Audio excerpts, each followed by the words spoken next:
కృతజ్ఞతలు తెలియజేస్తా ఉన్నాను.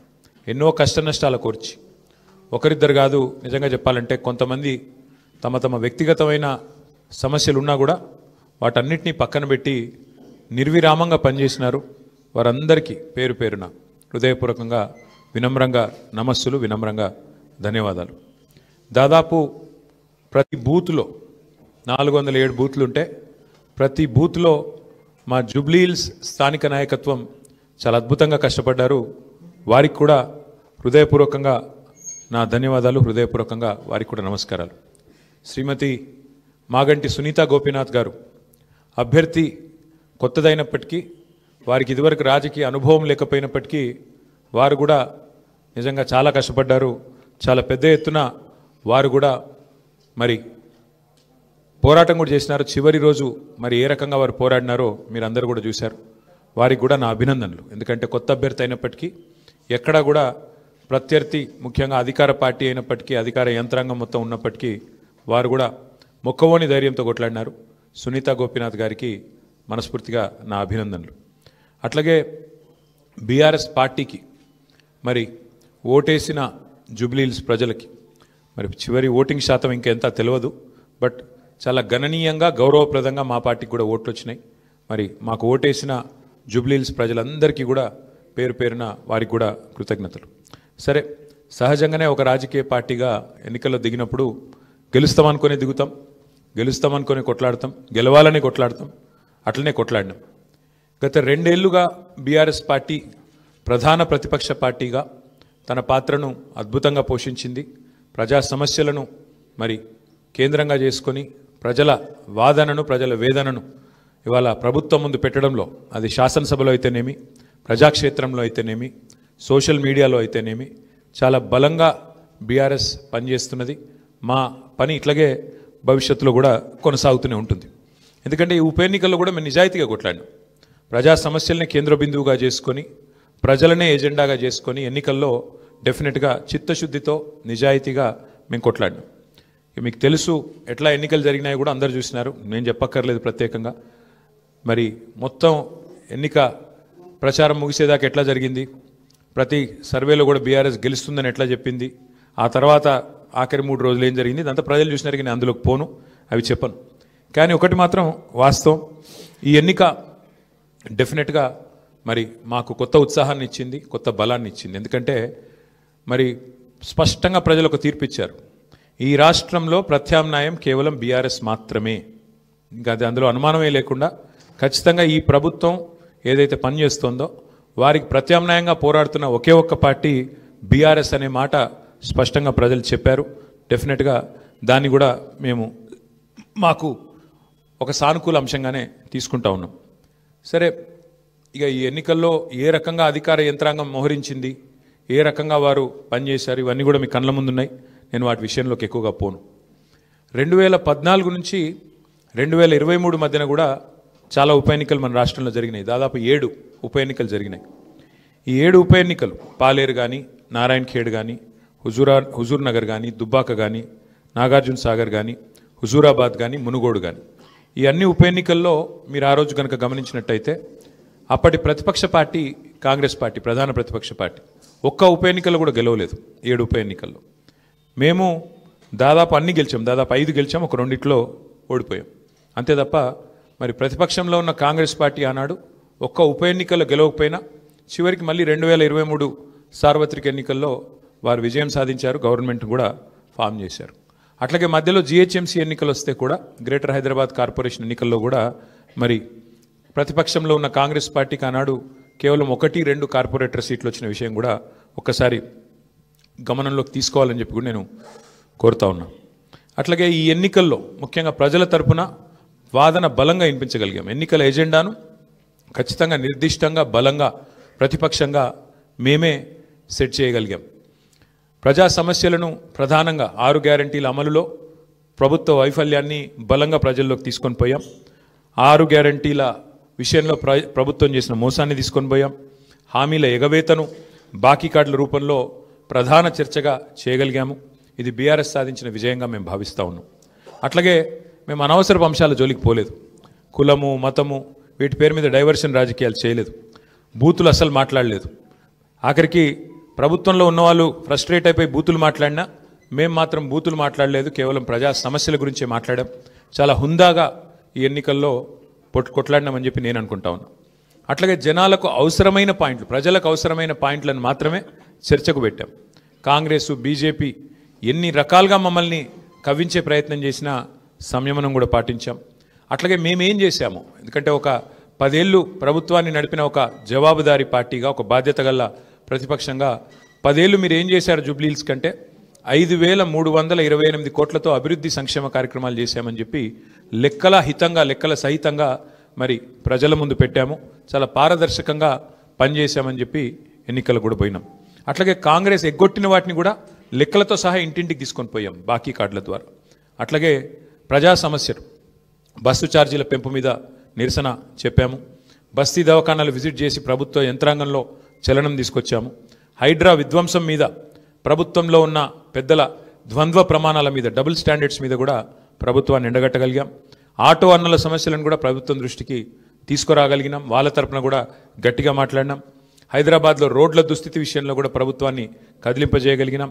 శాంతి భద్రతల విషయంలో కూడా మా నిరసన గట్టిగా చెప్పాం. ఈ రకంగా ప్రజా సమస్యలనే కేంద్ర బిందువుగా మా పార్టీ ఎన్నికల ప్రచారాన్ని చాలా హుందాగా నిర్వహించింది. తద్వారా ప్రభుత్వం కూడా మాట్లాడక తప్పని అనివార్యత కల్పించాం. చివరికి 2 ఏళ్లలో ఒక్కసారి కూడా మరి సమీక్ష చేయని ముఖ్యమంత్రి గారు ఆఖరి ఎలక్షన్ ముందు రోజు 6 గ్యారంటీల మీద సమీక్ష చేయక తప్పని పరిస్థితి కూడా వచ్చింది అంటే ముమ్మాటికి అది బీఆర్ఎస్ విజయమే. అట్లాగే 2 ఏళ్లుగా మైనారిటీకి మంత్రివర్గంలో స్థానం లేదు. బీఆర్ఎస్ ఏదైతే మరి మంత్రివర్గంలో ఇట్లా మైనారిటీలకు స్థానం లేదు, ఒక ఎంపీ లేరు, ఎమ్మెల్యే లేరు, ఎమ్మెల్సీ లేరు అని గట్టిగా మాట్లాడితే చివరికి అనివార్యంగా అజారుద్దీన్ గారికి మంత్రి పదవి ఇయ్యక తప్పని అనివార్యత కల్పించింది కూడా ఖచ్చితంగా మా యొక్క ఎన్నికల ప్రచార సరళి. తప్పకుండా ప్రధాన ప్రతిపక్షంగా మరి మా బాధ్యత మేము నిర్వర్తించినాం. సరే, సహజంగానే ఒకటి మాత్రం ఉంది, గెలుపు ఓటములు పెద్దలు కేసీఆర్ గారు ఎప్పుడు చెప్తుంటారు, గెలవాల్సింది పార్టీలు కాదు, గెలవాల్సింది ప్రజలు అని.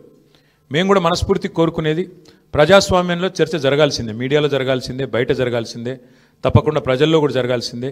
ఈ ఎన్నిక ఎట్లా జరిగింది అనే విషయంలో కూడా చర్చ జరగాలి. ఎందుకంటే ఈరోజు కాదు, మేము 4 రోజుల ముందే చెప్పాం ఎన్ని రకాల అక్రమాలకు కాంగ్రెస్ తెరలేపిందో చెప్పాం. అభ్యర్థి యొక్క సొంత తమ్ముడికి 3 ఓట్లు ఉన్న విషయాన్ని మీ ముందు పెట్టాం. ఆధారాలతో సహా మేము స్పష్టంగా మీ ముందు బయట పెట్టాం. ఎన్నికల కమిషన్ అడిగాం, కోర్టుకు పోయాం. ఎన్ని ప్రయత్నాలు చేయాలో అన్ని ప్రయత్నాలు పారదర్శకంగా ఫ్రీ అండ్ ఫెయిర్ ఎలక్షన్ కోసం జరగాలని ప్రయత్నం చేసినాం. షెడ్యూల్ వచ్చిన నాటి నుంచి పోలింగ్ డే దాకా ఏమేం జరిగినాయో, ఎన్ని రకాల అక్రమాలు, ఎన్ని రకాల అవకతవకలు, ప్రలోభాలు, ఎన్ని రకాల ఒత్తిళ్లు, ఇవన్నిటి మీద కూడా చర్చ తప్పకుండా జరగాల్సిందే.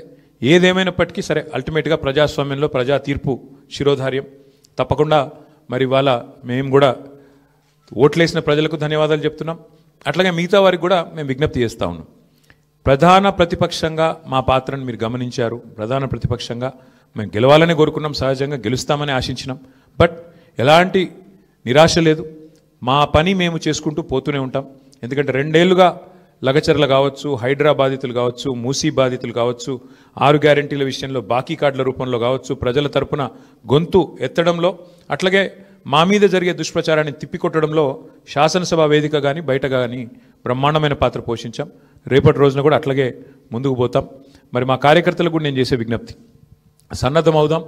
అన్ని రకాలుగా ప్రజాక్షేత్రంలో మనం ఈ ప్రభుత్వాన్ని నిలదీయడంలో సఫలమైనాం. ముఖ్యంగా మా సోషల్ మీడియాలో పనిచేసే మా తమ్ముళ్ళు చెల్లెళ్ళకు కూడా నేను హృదయపూర్వకంగా అభినందనలు చెప్తా ఉన్నాను. సోషల్ మీడియాలో మీరు చేస్తున్న పని, మీకెవరికి నేనేమి పార్టీ తరపున జీతం ఇవ్వడం లేదు, మీకెవరికి నేను ఇచ్చేదేమీ లేదు. అయినప్పటికీ వాలంటరీగా పార్టీ మీద ఉన్న ప్రేమతో, నాయకుడు కేసీఆర్ గారి మీద ఉన్న అభిమానంతో మీరు చేస్తున్న కృషి, మీరు చేస్తున్న పని ఏదైతే ఉన్నదో మనస్ఫూర్తిగా నేను మీకు కూడా ధన్యవాదాలు తెలియజేస్తా ఉన్నా. అట్లాగే మా పార్టీ కార్యకర్తలకు, మరి మా గులాబీ కుటుంబ సభ్యులందరికీ నేను చేసే ప్రార్థన, దీంతో మనం నిరాశపడవలసిన అవసరం లేదు, బాధపడవలసిన అవసరం లేదు. తప్పకుండా ముందుకు పోదాం. అట్లా అనుకుంటే ఇవాళ జాతీయ స్థాయిలో కూడా మీరు చూసినట్టయితే మరి కాంగ్రెస్ పార్టీ బీహార్లో తన ఉనికిని కోల్పోయే పరిస్థితి ఉన్నది. కాబట్టి ఇవన్నీ సహజం, గెలుపులు ఓటములు సహజం. దీన్ని ఏదో పెద్ద సెట్ బ్యాక్ లాగా చూసుకోవాల్సిన అవసరం లేదు. తప్పకుండా మరింత బలంగా వద్దాం, ముందుకొద్దాం. ఒక రబ్బర్ బంతిని గోడకేసి కొడితే ఎట్లయితే తిరిగి బలంగా వెనకకు వస్తుందో అట్లా మనం కూడా తప్పకుండా తిరిగి వెనక్కొద్దాం. పెద్దలు కేసీఆర్ గారు తిరిగి రాష్ట్రానికి ముఖ్యమంత్రిగా మళ్ళీ బాధ్యతలు చేపట్టేదాకా ఎవరి శక్తి మేరకు వారు శక్తి వంచన లేకుండా కష్టపడదామని చెప్పి మా నాయకులు కార్యకర్తలకు మరొకసారి ధన్యవాదాలు తెలియజేస్తూ కష్టించి పనిచేసిన మా నాయకత్వం మొత్తం కూడా ఇక్కడ ఉంది. ఒక ఇద్దరు గురించి నేను ప్రత్యేకంగా చెప్పాలి. హరీష్ రావు గారు మధ్యలో పాపం వారి తండ్రి అనుకోకుండా అకాల మరణం జరిగింది. అయినప్పటికీ ఆయన ఇవాళ కూడా పూజలో ఉన్నారు. ఈ నిమిషానికి కూడా పాపం వారి తండ్రి గారికి సంబంధించిన స్వర్గపాత్రకు సంబంధించిన పూజలో ఉన్నారు. అయినప్పటికీ ఇంట్లో ఉండి కూడా ఆయన కూడా చాలా కష్టపడ్డారు. వారితో పాటు ఇంకా చాలామంది, మా రవీంద్రరావు గారు మా ఎమ్మెల్సీ, వారి సొంత అన్నగారు చనిపోయినారు. అన్నగారు చనిపోతే కూడా ఉదయం పోయి సాయంత్రం వచ్చినారు. అంటే అంత కమిట్మెంట్తో మా నాయకత్వం పనిచేసింది. అట్లా ఇంకెంతోమంది ఉన్నారు. నేను ఒకరిద్దరు పేర్లు చెప్తున్నాను, ఏమనుకోవద్దు. ఎంతోమంది నాకు తెలిసిన 2 ఎగ్జాంపుల్ చెప్పినాను. ఇంకెంతోమంది తమ తమ కుటుంబాలను వదిలేసి దీపావళి కూడా పోకుండా మా నాయకులు హైదరాబాద్లోనే ఇక్కడే ఉండి దీపావళి పండుగ కూడా పోకుండా కుటుంబంతో ఉండకుండా జూబ్లీహిల్స్ నియోజకవర్గంలోనే మకాం వేసి పనిచేసినారు. వాళ్ళందరికీ కూడా నేను శిరస్సు వంచి ధన్యవాదాలు తెలియజేస్తా ఉన్నా. సరే, దీన్ని ఒక చిన్న సెట్ బ్యాక్గా చూస్తాం తప్ప ఇంకోటి కానీ కాదని మళ్ళొకసారి తెలియజేస్తూ, పత్రికా మిత్రులు కూడా అందరు సహకరించారు, మా ఇంటర్వ్యూలు తీసుకున్నారు, ప్రజల వాణిని కూడా వినిపించారు. మీకు కూడా ప్రత్యేకంగా మీడియా కూడా ధన్యవాదాలు తెలియజేస్తూ మీ అందరికీ నమస్కారం. Thank you. ఏమైనా అడగదలుచుకుంటే అడగచ్చు, లేదంటే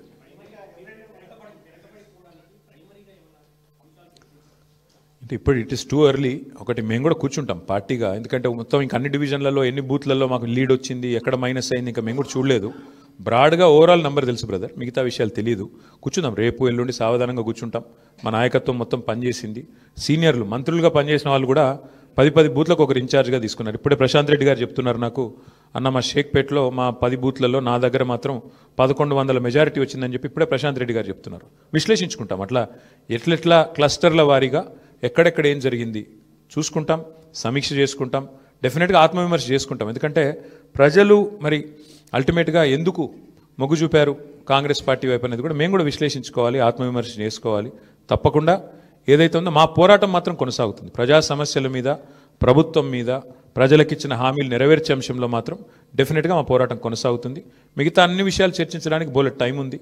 తప్పకుండా అన్ని కూడా ఆలోచించి నిర్ణయం తీసుకుంటాం. అది హైదరాబాద్లో మొదటి నుంచి ఉంది బ్రదర్ అది.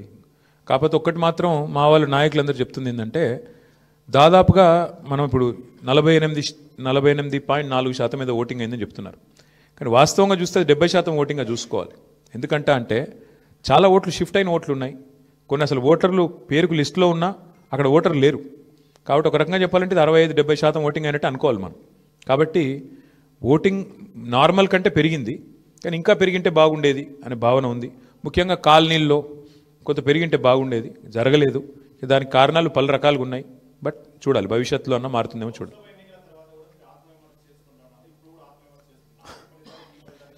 చాలా తేడా ఉంది కదా బ్రదర్. ఇప్పుడు స్పష్టంగా ఈ ఎన్నికలతో ఏం తెలిపోయింది, ఈ రాష్ట్రంలో, తెలంగాణ రాష్ట్రంలో కాంగ్రెస్ ప్రభుత్వానికి, కాంగ్రెస్ పార్టీకి ఒకే ఒక్క ప్రత్యామ్నాయం బీఆర్ఎస్ అని ప్రజలు తేల్చి నిర్ద్వందంగా తీర్పిచ్చారు. దాదాపు నాకున్న అవగాహన మేరకు మాకు 38-39% ఓటు వచ్చినట్టుంది. ఇప్పుడు కూడా ఇంకా ఫైనల్ అయినట్లేదు. 38 వచ్చిందా 39 వచ్చిందా చూడాలి. డెఫినెట్గా మరి మంచి ఓటింగ్ శాతం మాకు వచ్చింది. నేనేమంటానంటే, మరి సింగిల్ డిజిట్లో ఉండిపోయి డిపాజిట్ కోల్పోయింది కదా ఇవాళ ఇంకో పార్టీ. ఇప్పుడు మేము ఓటమి పాలయ్యి ఇంత గట్టి పోటీనిచ్చి అధికార పార్టీ ఇన్ని రకాల ప్రలోభాలు పెట్టినా, ఇన్ని రకాలుగా ఒత్తిళ్లు తెచ్చినా, ఎన్ని రకాల కార్యక్రమాలు చేసినా గట్టిగా నిలదొక్కుని బ్రహ్మాండమైన పోటీనిచ్చాం. అట్లాగే మీరు చూస్తే ఉప ఎన్నికల్లో గతంలో ప్రతి ఉప ఎన్నిక మేము ప్రభుత్వంలో ఉన్నప్పుడు దాదాపుగా మేమే గెలిచాం, 1-2 మినహాయిస్తే. కాబట్టి ఇవన్నీ కూడా జరిగే వ్యవహారాలు. దీన్ని అంత ఇది చేయాల్సిన అవసరం లేదు. పార్లమెంట్ తర్వాత సమీక్ష చేసుకున్నాం. పార్లమెంట్ తర్వాత ఒక్కొక్క నియోజకవర్గం సమీక్ష చేసినాం ఏం జరిగింది అని. పార్లమెంట్ ఒక అసాధారణమైన పరిస్థితిలో జరిగింది. అప్పటికిప్పటికి వచ్చిన తేడా మీరు చూస్తే బీఆర్ఎస్ఏ ప్రత్యామ్నాయం, బీఆర్ఎస్ఏ ప్రధాన ప్రతిపక్షం అని ప్రజలు ఈ జూబ్లీహిల్స్ ఉప ఎన్నికతో స్పష్టమైన తీర్పిచ్చారు. సరే, సహజంగా గెలుస్తామని ఆశించాం, కొంత నిరుత్సాహపడతాం డెఫినెట్గా ఓటమి పాలైనప్పుడు, కానీ నిరాశ లేదు. అది నేను చెప్పేది. బ్రదర్, మేము ఎన్నికల కమిషన్ దగ్గర పోయాము, స్పష్టంగా వారి ముందు ఆధారాలతో సహా పెట్టాము. డబుల్ ఓట్లు ఎన్ని ఉన్నాయి, ఎంతమందికి ఎన్నెన్ని ఓట్లు ఉన్నాయి, చివరికి అభ్యర్థి, కాంగ్రెస్ అభ్యర్థి యొక్క సొంత తమ్ముడు, ఆయనకే 3 ఓట్లు ఉన్నాయన్నది కూడా ఆధారాలతో సహా ఇచ్చాము. ఇక మీరు అడగాల్సింది ప్రశ్న ఎలక్షన్ కమిషన్ని, మమ్మల్ని కాదు. ఎందుకంటే వాళ్ళు చేయాల్సిన పని వాళ్ళు చేయకపోతే మీరు మమ్మల్ని అడిగితే మేము ప్రధాన ప్రతిపక్షంగా పోటీ చేశాము, వ్యవస్థలో ఉన్న లోపాలు ఎత్తి చూపాము, జరుగుతున్న అన్యాయాల అరాచకాలు మా అభ్యర్థి, చివరికి దొంగ ఓట్లు వేస్తున్నారని మా అభ్యర్థి పోలింగ్ రోజు కూడా పోరాడారు. మీరు చూశారు మీ కళ్ళ ముందు మొత్తం కాంగ్రెస్ వాళ్ళు గుంపులుగా వేల మంది ఒక దగ్గర చేరి దొంగ ఓట్లు వేస్తుంటే మా అభ్యర్థి పట్టించారు. మరి పోలీసు వాళ్ళు ఏం చేస్తున్నారు, ఎలక్షన్ కమిషన్ ఏం చేస్తున్నది, ఇవన్నీగా అందుకే అంటున్నారు చర్చ జరగాల్సిందే. ఏ రకంగా అధికార యంత్రాంగం పనిచేసింది, ఏ రకంగా ఎలక్షన్ కమిషన్ పనిచేసింది, ఇవన్నీ మీ ముందున్నాయి. సరే ఇప్పుడు నేను ఓటమికి నేను సాకులు వెతకట్లేదు, నేను వాస్తవాలు మీ ముందు పెడుతున్నాను. ఎలక్షన్ ముందు పెట్టాను, ఎలక్షన్ తర్వాత చెప్తున్నాను. ఏదేమైనప్పటికీ మేము మాత్రం డెఫినెట్గా ప్రజల్లో ఉంటాము, ప్రజలతోనే ఉంటాము. ప్రజాక్షేత్రంలో ప్రజల సమస్యలే ప్రధాన ఇతివృత్తంగా ముందుకు పోతాం. ప్రజల కోసం పోరాడుతూనే ఉంటాం, ముందుకు పోతూనే ఉంటాం. Thank you. మరి ఇప్పుడు అల్టిమేట్గా ఎలక్షన్ ఫలితం వచ్చిన తర్వాత ఏం జరగబోతుంది, రేపు ఏమేం జరగబోతుంది, ఇంకా 3 ఏళ్ళు ప్రభుత్వం ఉంటుంది అంటున్నారు. సో మరి ఆ 3 ఏళ్ళు ఏం జరగబోతుంది చూద్దాం. ఎందుకంటే అల్టిమేట్గా ఈ ప్రభుత్వం తన వైఖరి ఏమైనా మార్చుకుంటుందా, మార్చుకోదా, మళ్ళీ శని ఆదివారాలు పేదల కొంపలు కూలగొట్టే పని చేస్తూనే ఉంటుందా చూస్తాం. మేము చూస్తాం, మీరు చూస్తారు. ప్రధాన ప్రతిపక్షంగా మా పాత్ర మాత్రం మేము బలంగా పోషిస్తాం. ప్రజల్లో మాత్రం ఎక్కడా తగ్గకుండా ప్రజల తరపున మాట్లాడుతూనే ఉంటాం. ఈ విషయంలో మమ్మల్ని ఏ రకమైన వారు ప్రయత్నాలు చేసినా మా గొంతు మాత్రం నొక్కలేరు, ఇది మాత్రం పక్కా. ఇప్పుడు మీరు చూస్తే పశ్చిమ బెంగాల్లో బీజేపీ నుంచి పోయి ఆయన ఎమ్మెల్యే గారు ముకుల్ రాయ్ అని తృణమూల్ కాంగ్రెస్లో చేరారు. హైకోర్టే కొట్టేసింది, ఆయన డిస్క్వాలిఫై చేసింది. మరి పశ్చిమ బెంగాల్లో జరిగింది ఇక్కడ కూడా జరుగుతుందని మేము కూడా ఆశిస్తున్నాం. ఎందుకంటే న్యాయమే కదా. యాంటీ డిఫెక్షన్లా దేశమంతా ఒకటే ఉంది, బెంగాల్కు వేరే లేదు, తెలంగాణకు ఇంకోటి లేదు. కాబట్టి మేము కూడా ఆశిస్తుంది ఏంటంటే ఇక్కడ కూడా 10 ఉప ఎన్నికలు జరుగుతాయని ఆశిస్తున్నాము. అయితే ఇక్కడ గమ్మత్ ఏంటంటే ఒక్క ఉప ఎన్నికకే మరి ఇంత అపసోపాలు పడ్డారు కాంగ్రెస్ వాళ్ళు. మరి 10 ఉప ఎన్నికలు వస్తే వాళ్ళకి ముచ్చెమటలు బట్టి మరి రాహుల్ గాంధీని, ఇంకా ఇందిరాగాంధీని, ఇక సోనియా గాంధీని అందరినీ దించుతారేమో చూడాలి. కాబట్టి మేమైతే ధైర్యంగా లోకల్ బాడీ ఎలక్షన్ వచ్చినా ఉప ఎన్నిక వచ్చినా అన్నీ ఎదుర్కొంటాం. మాకు కొత్త ఏం కాదు ఇది. 2001 నుంచి కొట్లాడుతూనే ఉన్నాం, భవిష్యత్తులో కూడా కొట్లాడతాం. మాకు ఎన్నికలేం కొట్లాడడం కొత్త కాదు, గెలుపులు ఓటములు అన్నీ చూసాం మేము. ఆ స్థితప్రజ్ఞత మాకుంది. మరి కాంగ్రెస్ వాళ్ళు ఒక్క దెబ్బకే, ఒక్క ఉప ఎన్నికకే ముఖ్యమంత్రి కాలికి బల్బం కట్టుకొని వెంకటగిరి బస్తీలలో కూడా తిరిగిండు. మరి 10 ఉప ఎన్నికలు వస్తే మరి ఏం చేస్తారో చూడాలి. Thank you. అవును, ఎవరన్నారు? నీకు పేపర్ లీక్ అయిందా? నేనేమంటా, వస్తే కొట్లాడతాం, ఏమున్నది బ్రదర్ అలా. ఇప్పుడు అల్టిమేట్గా కంటోన్మెంట్ ఉప ఎన్నిక ఒక అసాధారణమైన పరిస్థితిలో జరిగింది. అందులో మాకు 3వ స్థానం వచ్చింది. ఈరోజు మరి ఈ ఎన్నికల్లో మేము గౌరవప్రదంగా మాకు దాదాపు 38-39% ఓటింగ్ వచ్చింది. 38-39% ఓటింగ్ అంటే కూడా తక్కువేం కాదు ప్రతిపక్షంలో. సరే, సహజంగా పోటీ చేసినప్పుడు గెలుస్తామనే కొట్లాడతాం, గెలవమని ఎందుకు అనుకుంటాం? సరే, జరిగింది ఏందో మీరు చూసిండ్రు కదా, ఇప్పుడు మీ మీడియాలోనే చూపెట్టిరు, నేను చెప్పుడు కాదు కదా. ఎన్నికల రోజు ఎట్లా విచ్చలవిడిగా ఏమేం చేసిరో మీరు చూసిండ్రు. ఎన్నికల కమిషన్ ఎంత అట్రఫ్లాప్ అయిందో మీరు చూసిండ్రు. ప్రజాస్వామ్యాన్ని ఎట్లా అడ్డంగా తుంగలో దొక్కిరో మీరు చూసిండ్రు. కానీ ఇవేవి మా ఓటమి కారణమని నేను చెప్తలేను, ఇవన్నీ జరిగినాయని చెప్తున్నాను అంతే. ప్లస్ ఒక్కొక్కరికి ఎన్ని ఓట్లు రాయించిండ్రు అది కూడా చూసిండ్రు. కాబట్టి ఇన్ని ఉన్నాయి. కాబట్టి నేనేమంటున్నా అంటే దీని మీద చర్చ జరగాలి, భవిష్యత్తులోనే చర్చ జరగాలి. ఏదేమైనప్పటికీ we are thankful to the people of Jubilee Hills. We are certainly thankful to the people of Telangana for continuing to affirm their faith in the leadership of KCR Garu. We will fight on public issues, we will fight on all people's issues till such time as KCR Garu once again leads the state of Telangana, and we will continue to do our job as the principal opposition. Thank you. Congress మీకు కనబడతానే ఉంది కదా brother. Last 3 days వచ్చి హడావుడి చేసి ఎవరికి సహకరించినా మీకు కనబడతానే ఉంది. RS brothers బాగానే వర్కౌట్ అయినట్టుంది. ఆర్ఎస్ బ్రదర్స్ యొక్క మంచి సహకార మిత్రమండలి ఏదైతున్నదో బాగానే వర్కౌట్ అయినట్టుంది. మరి చూడాలి. మిగతా విషయాలన్నీ మీరు విశ్లేషించండి. ఇక మీరు ఉన్నారు కదా, మరి రేపు ఎల్లుండి మీరేం రాస్తారు అన్నీ మేమే చెప్తే. Thank you.